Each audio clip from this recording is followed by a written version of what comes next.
Perkenalkan, nama saya Julius Bersalam Bekolin, NIM 231221155.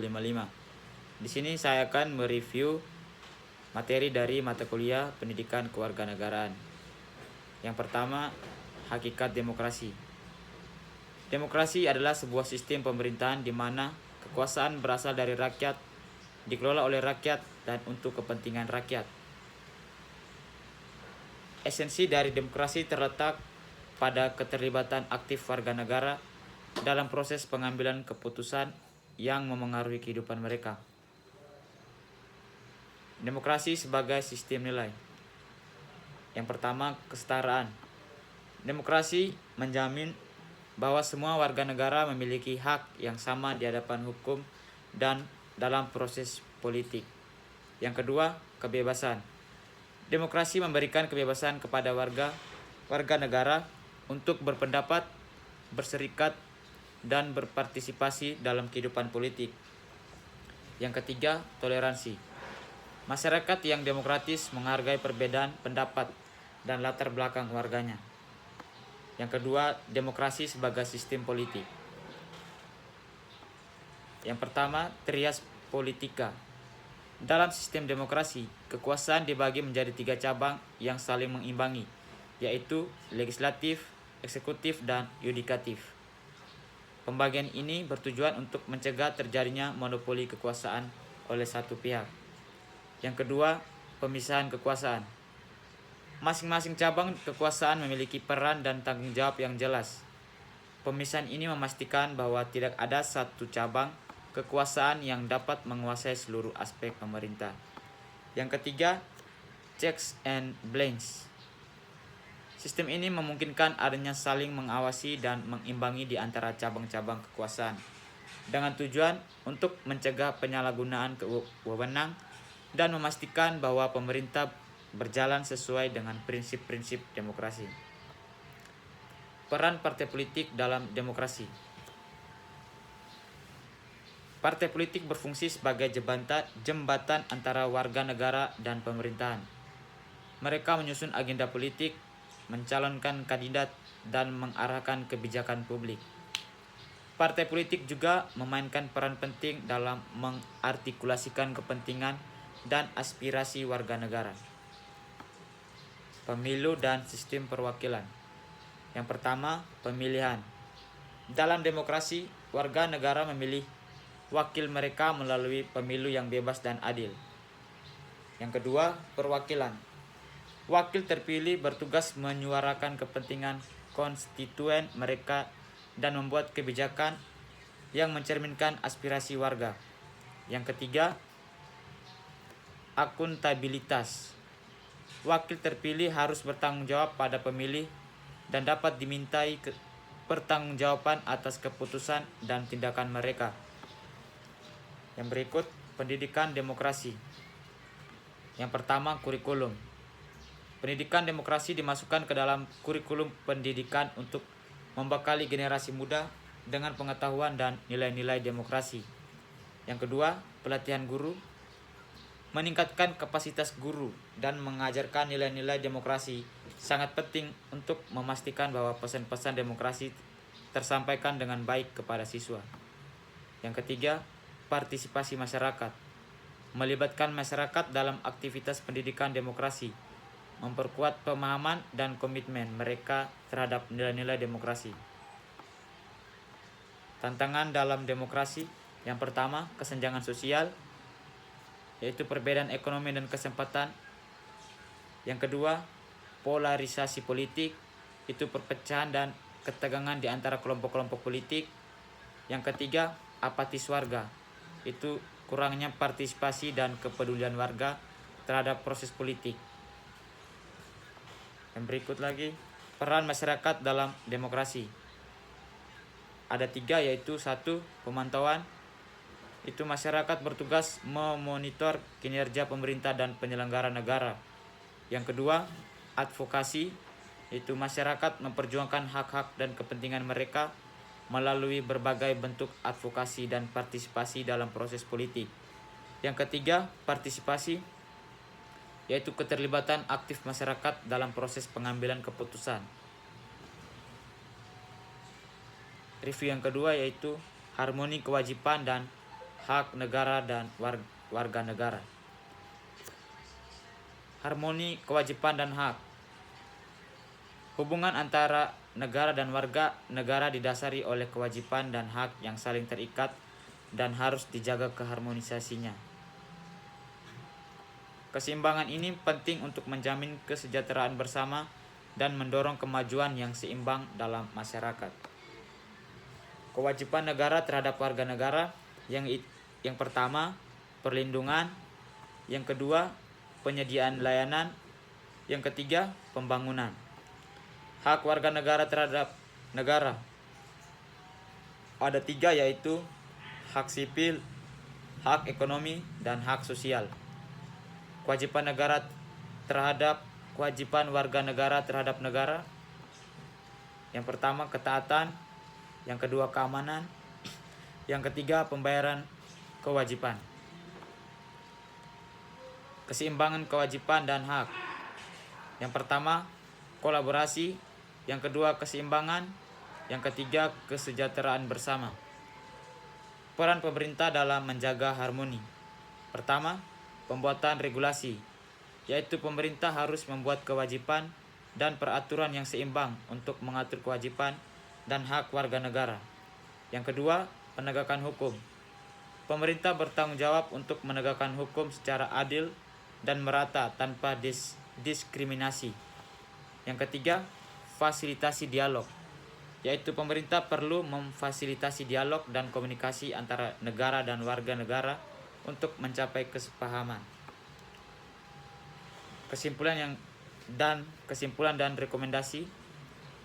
Untuk menciptakan kesejahteraan dan kemajuan yang seimbang, penting bagi negara dan warga negara untuk menjaga keharmonisan kewajiban dan hak-hak masing-masing.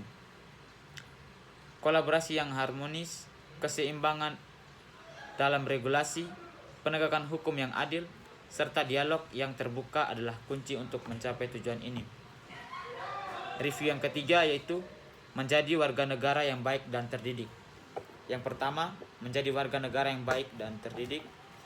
Itu menjadi warga negara yang baik dan terdidik di dalam masyarakat demokratis adalah kunci untuk membangun negara yang adil dan makmur.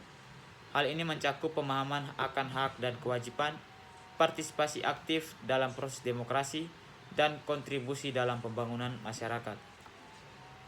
Pemahaman hak dan kewajiban warga negara. Yang pertama, hak-hak konstitusional, yaitu memahami hak-hak yang dijamin dalam konstitusi seperti kebebasan berekspresi, beragama, dan berorganisasi, merupakan dasar bagi setiap warga negara.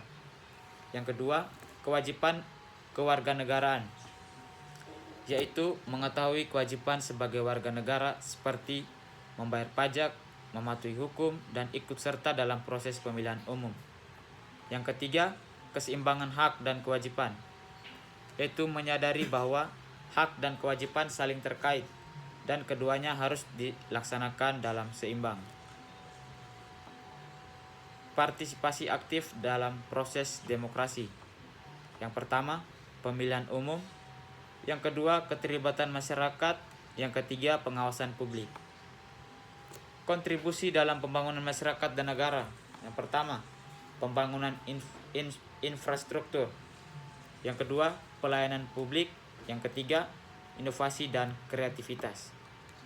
Menghargai keberagaman dan toleransi. Yang pertama, saling menghormati. Menghargai perbedaan suku, agama, ras, dan budaya sebagai kekayaan bangsa, memperkuat persatuan dan kesatuan.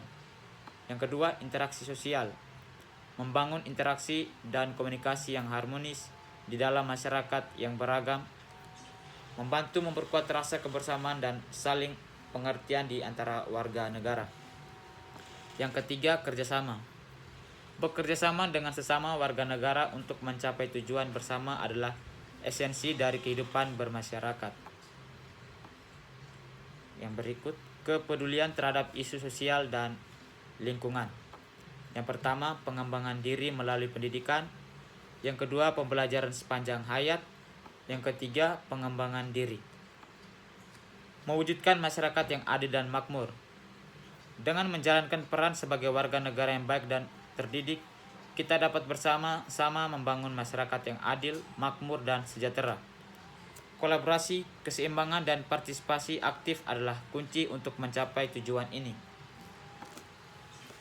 Review yang keempat yaitu kewarganegaraan.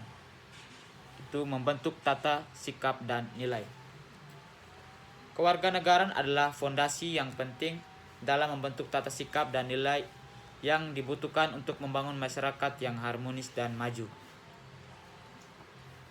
Yang pertama, menghargai kebinekaan,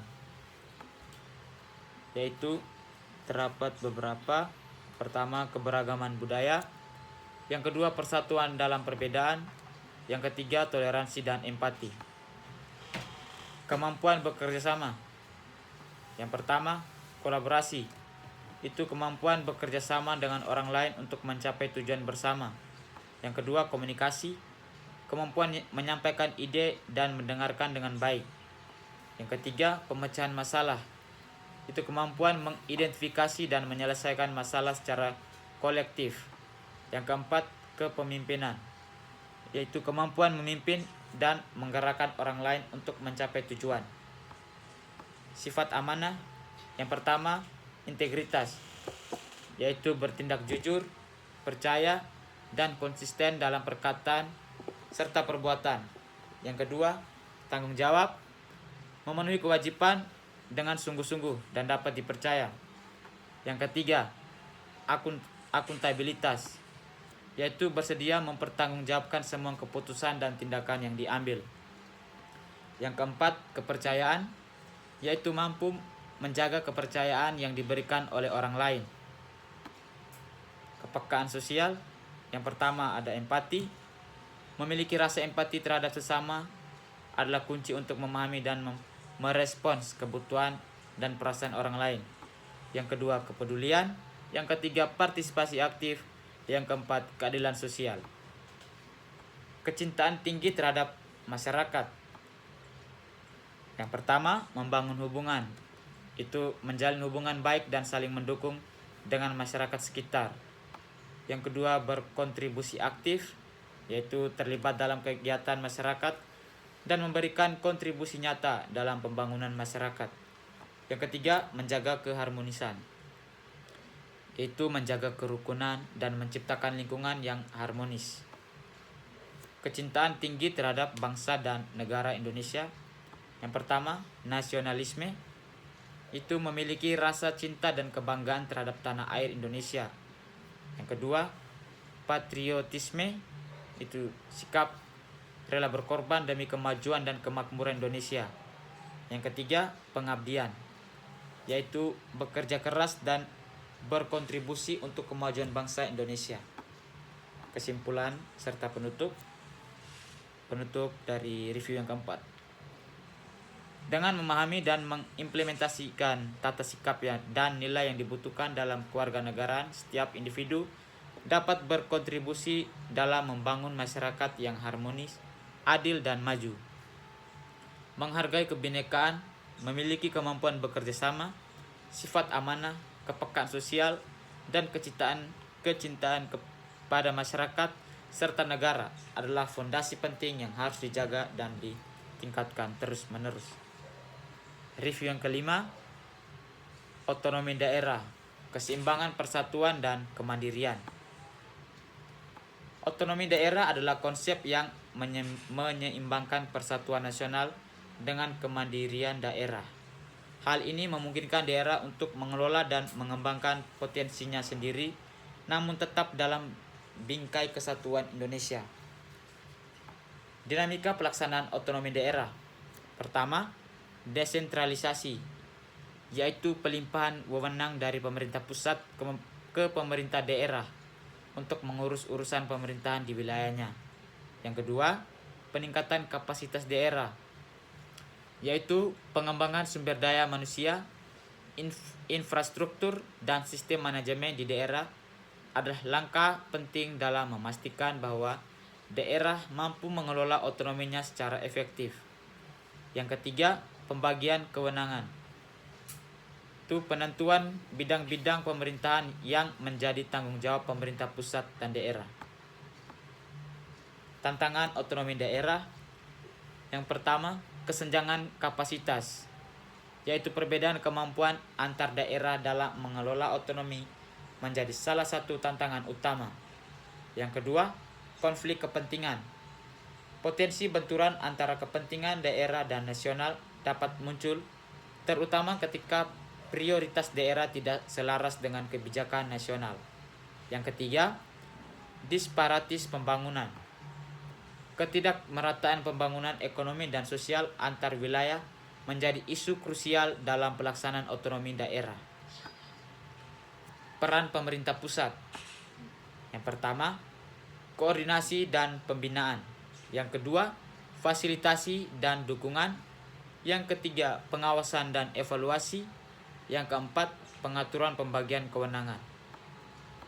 Hubungan pusat daerah. 1. Koordinasi, yaitu komunikasi dan kolaborasi yang erat antara pemerintah pusat dan daerah.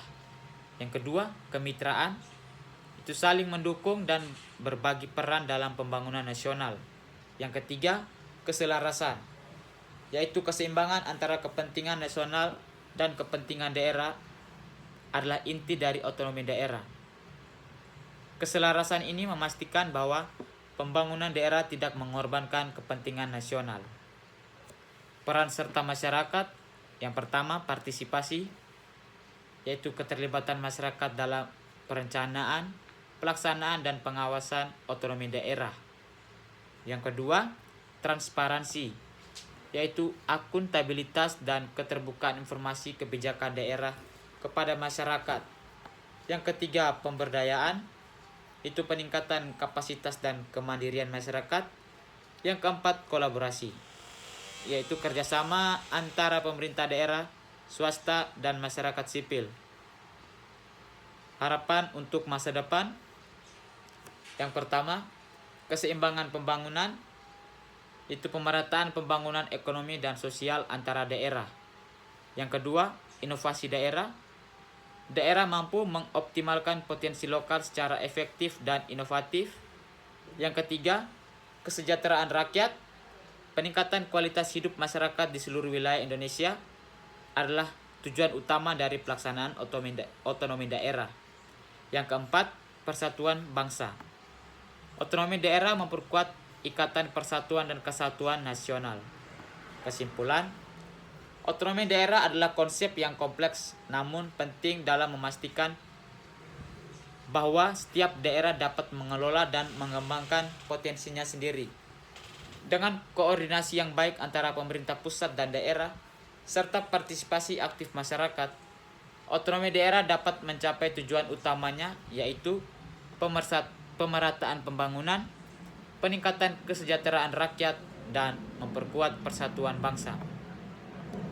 Review yang ke-6, yaitu urgensi dan tantangan ketahanan nasional dan bela negara.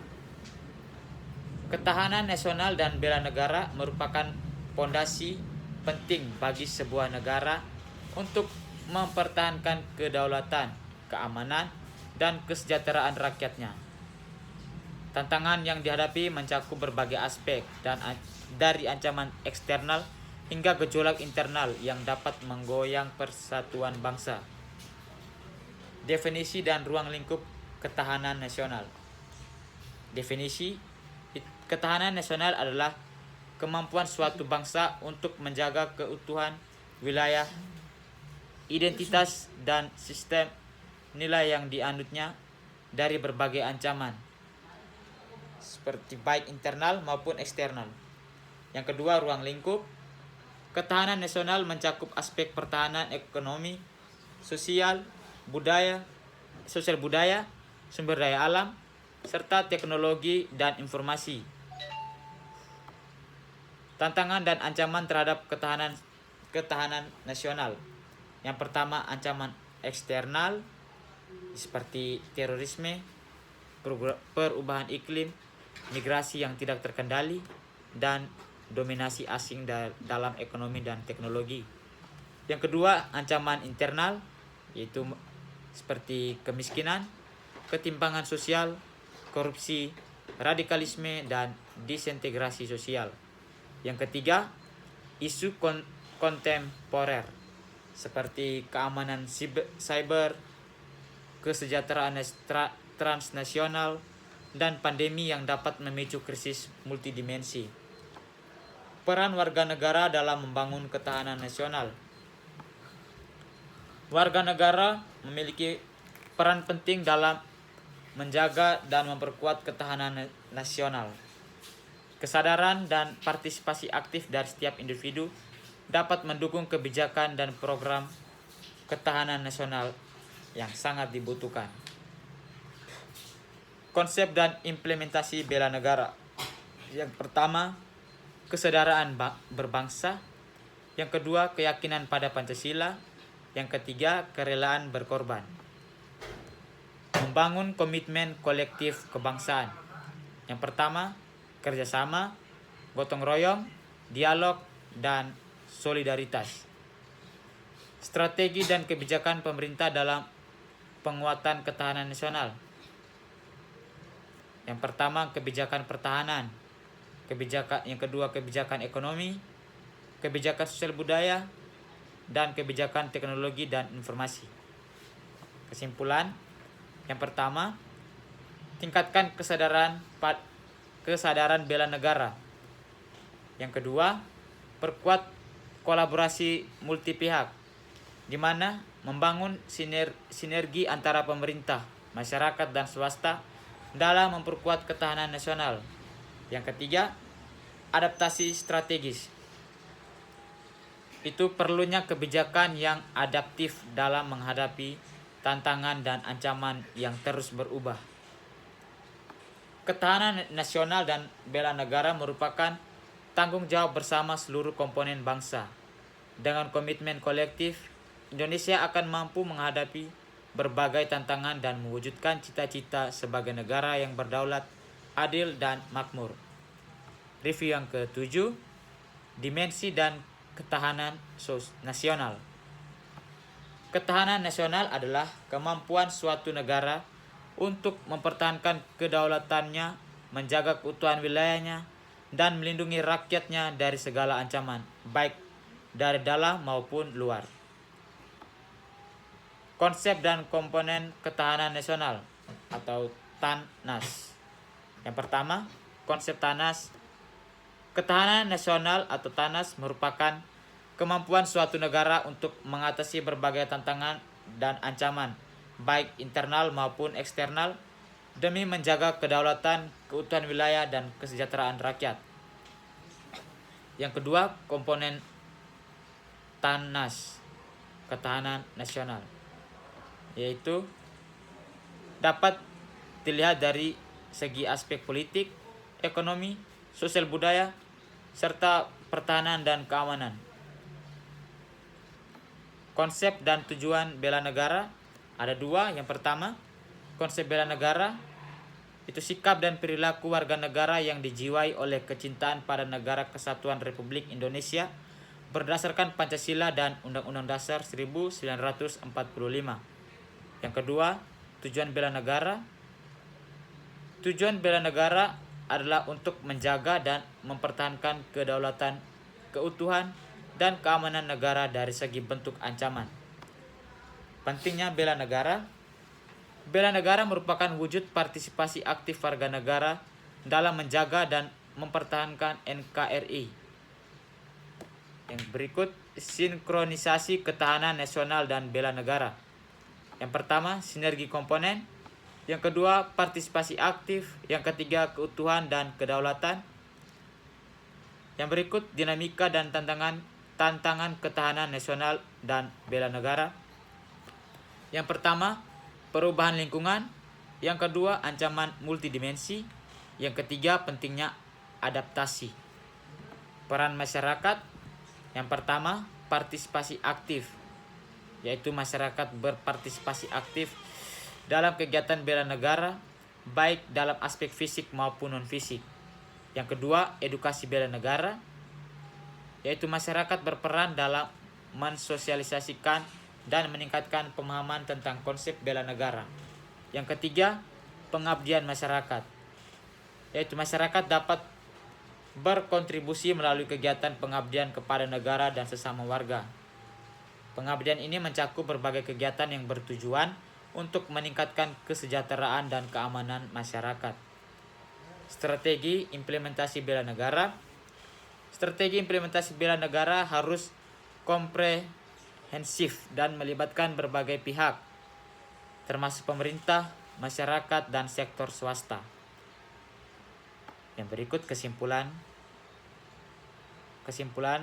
ketahanan nasional dan bela negara saling terkait dan harus diimplementasikan secara sinergis untuk menjaga keutuhan dan kedaulatan NKRI. Kedua konsep ini tidak bisa dipisahkan dan harus diterapkan bersama-sama untuk mencapai hasil yang optimal. Rekomendasi: pemerintah dan masyarakat perlu berkolaborasi dalam mengembangkan dan mengimplementasikan strategi ketahanan nasional dan bela negara yang komprehensif. Kolaborasi ini penting untuk menciptakan ketahanan yang kuat dan menghadapi berbagai tantangan yang ada. Dengan komitmen bersama dan kerjasama yang baik, Indonesia akan mampu mempertahankan kedaulatan dan keutuhannya sebagai sebuah negara yang berdaulat dan makmur. Sekian dari saya dan terima kasih.